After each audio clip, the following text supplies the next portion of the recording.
Hi, everyone. Welcome back to the Gifted Creatively podcast. Today, I'm going to be talking about how to transform a setback into your success, how to reframe your thoughts, and how to build over for it. There are times in life where you seem to try everything and it's not really working, or because you particularly wanted it so bad, you did everything that you were advised to do and it seemed not to work, or you felt drained at the end of the day. But that which you think was such a failure to move you from one place to the next without having to try so hard or sacrifice too much to be where you are today. So I want us to learn how to redefine our setback. So a setback isn't a dead end. It's just a way to realize how to do things differently and reassess, was it my way of doing things or things outside my control? Maybe you try to start a project at work, at school, at your community, and you realize that resources were not coming out very strongly. Maybe because of a lack of support, maybe the people around you are going through their own financial issues, so they are not able to provide you the resources that you require at a particular season in life. Or you realize because you are not able to plan things well ahead of time, some things went over each other or unnoticed for a while. By the time the project was being completed, you weren't able to work fast enough to deal with the issues at hand. Maybe you are working all by yourself, or you didn't have enough resources, or you needed a bit of more training, or a different number of things. So what's the lesson? Maybe the lesson could be strategy. Maybe you need to look at a different way of strategizing your goal. Maybe instead of just thinking of, especially if you're a big picture kind of person, whereby you see the end more than you're able to count the little steps to get there, then you can make it intentional that, for example, I will reach out to one person. Per day, I will maybe post just a 1 minute reel without even editing to just talk about the product I sell or what I want to promote. The timing for things. It's not that the timing is particularly wrong at the time. It might be there's so many competing needs at the moment that some things will have to be prioritized more than other things. For example, you might want to push forward in your career, but at the very moment, maybe you're newly married and consequently you're becoming a parent or you're a new parent.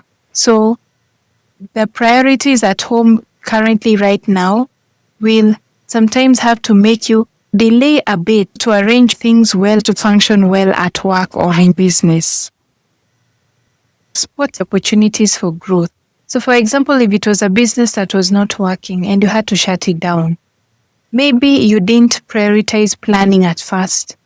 Maybe you're not particularly good with your records. Maybe you did not put money in the way it was supposed to be put. Maybe, for example, if it is your job, you did not stretch as well as you had desire to stretch.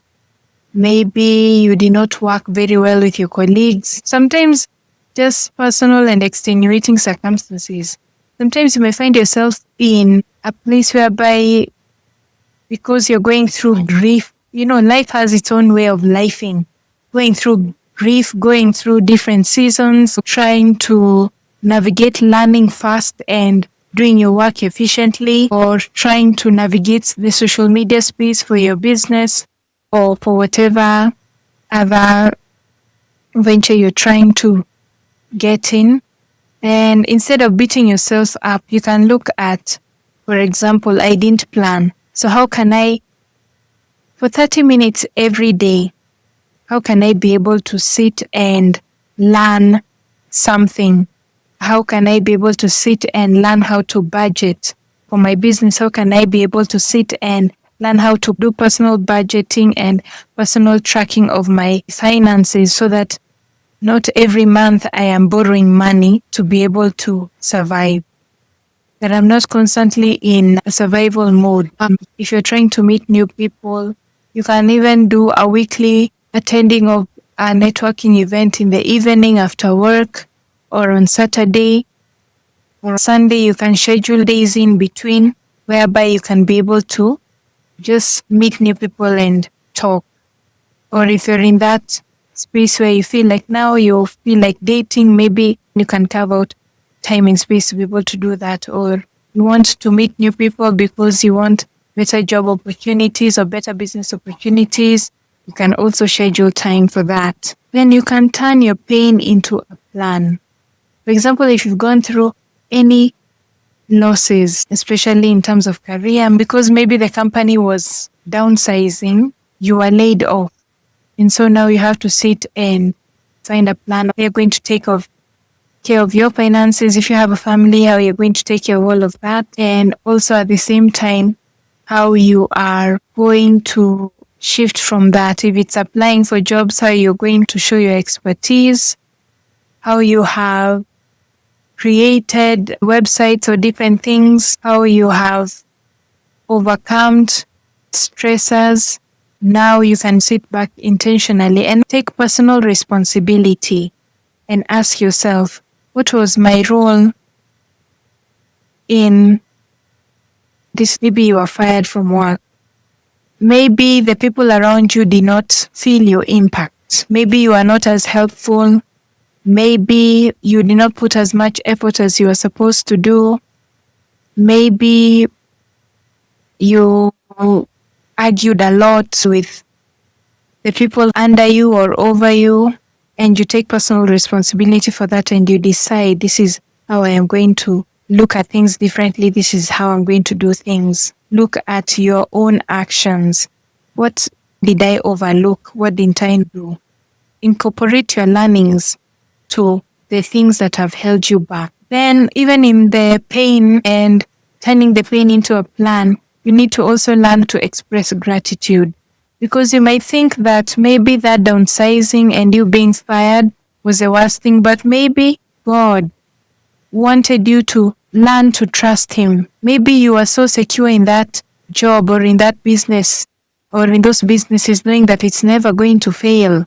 So you trusted your plan over His providence. Maybe God wants you to slow down. Let it not be stressful. Sit and think in the silence. Maybe God wants to show you the people who actually care for you, who is going to text you back and ask how you are.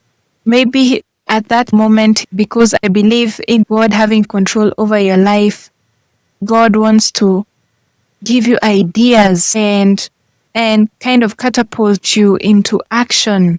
Because at the period where you had everything, or where you thought you had everything, you were complacent and comfortable, and God needed you to stir you up. Maybe if it was a marriage that didn't work, as much as you look at that person did this and this, also what was my role to play? That does not mean that your actions made or ensure that this person does this action, but to an extent it influenced them to do a particular thing.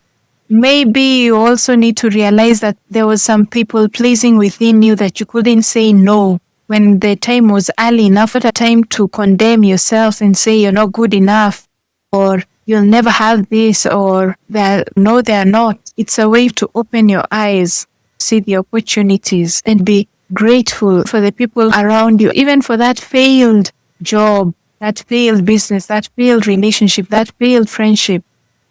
It was there to teach you a lesson, to teach you something that you're going to carry through the rest of your life, and that is going to help you to build if you're willing enough to learn. And lastly, thank you for tuning in. Thank you for watching. Share in the comments how you reframed your thoughts from failure to success and how it has been able to help you. Goodbye.